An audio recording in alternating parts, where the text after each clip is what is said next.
Again, my name is Philip Wright. I'm a student at College of Alameda and involved with the Student Voices Project.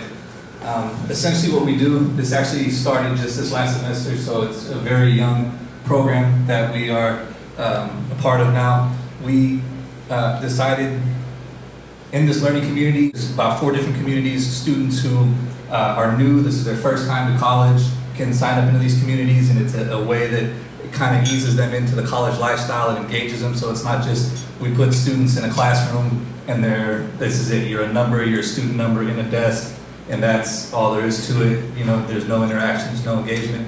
In the learning communities, you're seen as a person, you're encouraged to speak with your other students, to get to know one another, to interact with each other outside of the classroom, as well as interact with your teachers. So that way you create this relationship that's beyond just a student-teacher, but you're learning from someone that you see as a mentor, someone that you see as a leader. So within these communities, we said, you know what, we really should get a message out there to people about the college experience, college life, what's going on now, so that new students, people who don't know anything about these learning communities, can have a way of seeing it. So we said, well, let's make this movie team. We'll get together, we'll make these short little 5-minute documentaries, we'll make these short little clips that we can play for students, that we can play at orientation days, that we can play around classes at campus, so that students can see what's going on and know, you know, that they're not alone if they have feelings of, well, I don't know what other groups I'd like to join or what other ways I can reach out within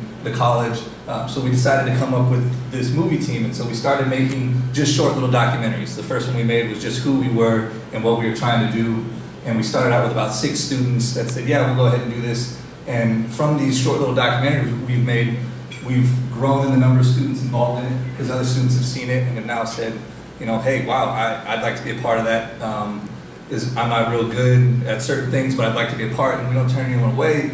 In fact, we encourage, through the encouragement of the students that come in, people are discovering things about themselves, public speaking abilities, leadership roles. People who were normally, like I said, real shy, might have been now one to step up and speak, are now interviewing students that they don't know. They're interviewing instructors, asking them questions about budget cuts to education and how it's affecting them, the struggles that they're facing and trying to add or register for classes with no classes available to register into. So it's really started to give a voice to the students, to give a voice to the community colleges, and bring everybody together so that they can see, you know what, yeah, we're not just student numbers, we're not just here to take classes and leave, but we're here to learn outside the classroom, to teach each other, not just inside with classroom learning, but, you know, real life learning. And so it's been very beneficial. We've been to a couple different conferences. We were, as it said, or was spoken when we received the award, we presented to Barbara Lee, to her group when they were down here. And from that presentation, she endorsed the Measure B tax initiative onto the ballot. That was voted on and then passed. That's how money into the colleges. So it's been very beneficial. Like I said, it's taken students that might not have ever thought of a way to get out there and do something and be a part of the community. It's given them that wheel basically to drive, to, you know, to drive for themselves, so that they're not just following anymore, but taking the lead and taking control of their own education. So it's been real good. Like I said, we're real young. It's just getting started, and I'm looking forward to seeing where it goes from here on out. So we thank you all very much for your support through this award, and we look forward to seeing you guys further down the road.